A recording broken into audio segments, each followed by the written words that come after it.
At nako, ayan na nga, 11-11 ang, ang nangyari dyan sa Senado. 11-11 na. Nawala na tong si Bato. Malabo na magpakita yan. Tapos, si Jinggoy, Plunder, Nobel. Nako, di na bawas na majority. Matatawag mo pa bang majority yan? 11 na lang sila. 11 na lang din ang minority. Nako, delikado ka. Delikado talaga itong si Alan Petrang Caballo. Nako, ito po ang ating inaantabayanan dito. Mukhang takot po itong majority sa nangyayari dahil nga po nabawasan na ang kanilang bilang at napakakonti na lang po ng kanilang kumbaga mga kasama at itong si Chis Escudero at si Loren Legarda ay mukhang tatawid na rin po sa tinatawag ngayong minority. Di magiging ano na lang yan, 9-13 na lang yan. Kung magkatotoo yan, this coming days. Kung hindi man nangyari ngayong araw na ito, dahil nga po sa pagkakahuli dito kay Jinggoy, pero sigurado ako na sa mga darating na araw, papalitan po talaga itong Senate President natin na si Alan Petrang Caballo dahil nga po sa napaka-incompetent na pamamahala.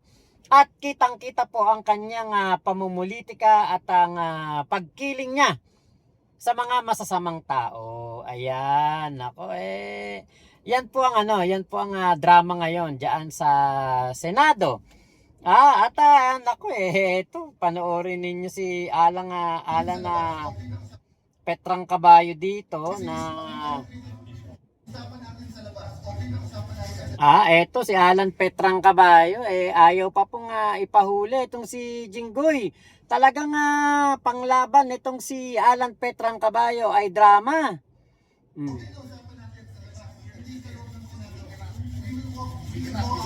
You cannot, even during Cory's time, hindi ginawa to. Even during Cory's time, Salonga did not allow. We're going to walk him out. You can arrest him right outside because he's voluntary. Respect the institution. This is not about him, boy. We're going out. No, the film is right here. He can be arrested right there. If you don't want him to make a statement there, Sir, just outside the gate, we're going to walk 5 minutes. This is the Senate of the Philippines. It's never been done. It's never been done. Salonga stood up for Enrile. That's ang kalaban si Cory. Ang kaso rebellion. Anong ginawa? They walked out. We're just asking you to walk out. But let's walk. Let's walk. The rest of you stop. Sir!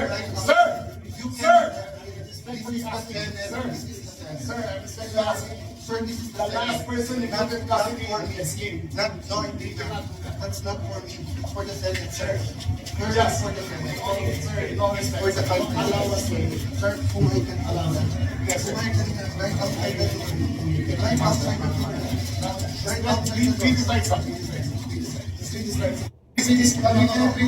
Usapan natin sa Lalo nang lumabo itong gusto ni Marco Beta na maisakatuparan ang pagbabago ng rules ng Senado.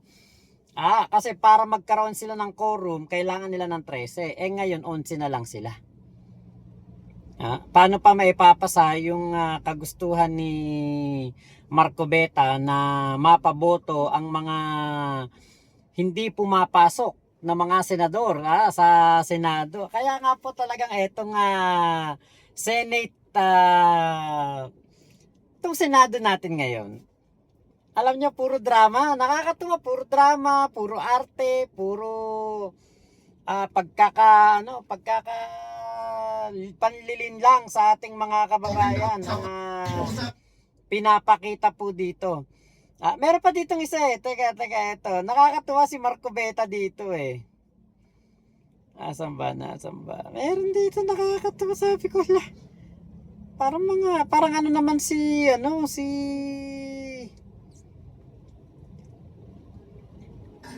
Ito. Tignan nyo dito tignan nyo dito si si Marco Beta. Hop. Hop. Ah, hinatid pa talaga si Jinggoy dun sa dun sa press briefing o dun sa press conference, hinatid talaga, no? Escort si Marco Beta. Protektado ni Marco Beta ang mga magnanakaw sa Kabanang Bayan. Yan ang binoto nyo senador, yan ang pinanalo nyo. Pinoprotektahan ay ang mga magnanakaw at mga kanyang gustong iligtas ay yung mga nagkakamal ng napakaraming pera, napakaraming talagang mga mga mandarambong, plunderer. Yan ang pinagtatanggol ni Marco Beta. Kaya nga ngayon, etong si Jinggoy nagdrama pa.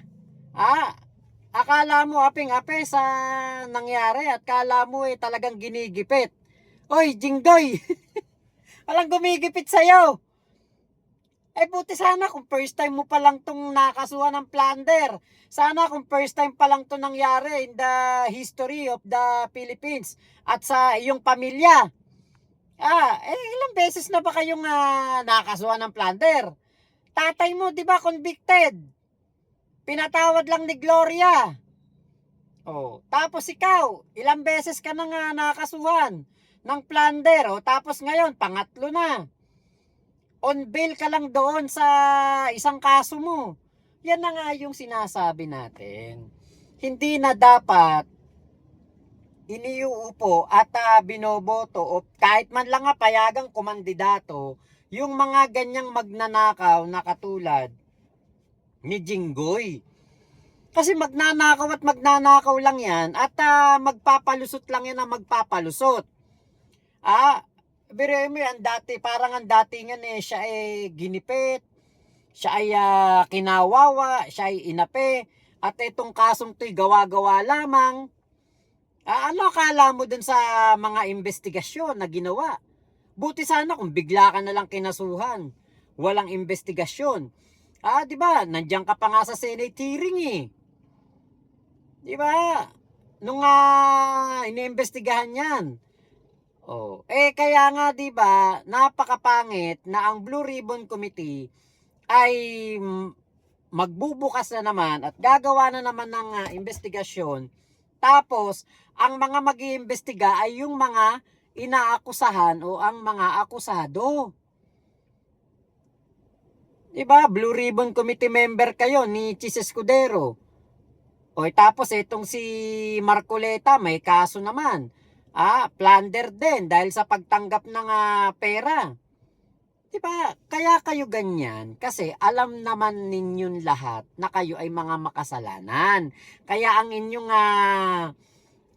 taktika ay panliligaw sa ating mga tunay na pangyayari sa mga kababayan natin. Ililigaw nyo kaisipan nila na kunwari pinupolitika, na kunwari inaape, na kunwari kayo ay mga ginigipit. Hindi naman. Saan ba nagsimula ang flood control scam? 2016, panahon ng mga Diskaya. Saan ba nagsimula ang mga substandard na proyekto? 2017, 2019. Meron na.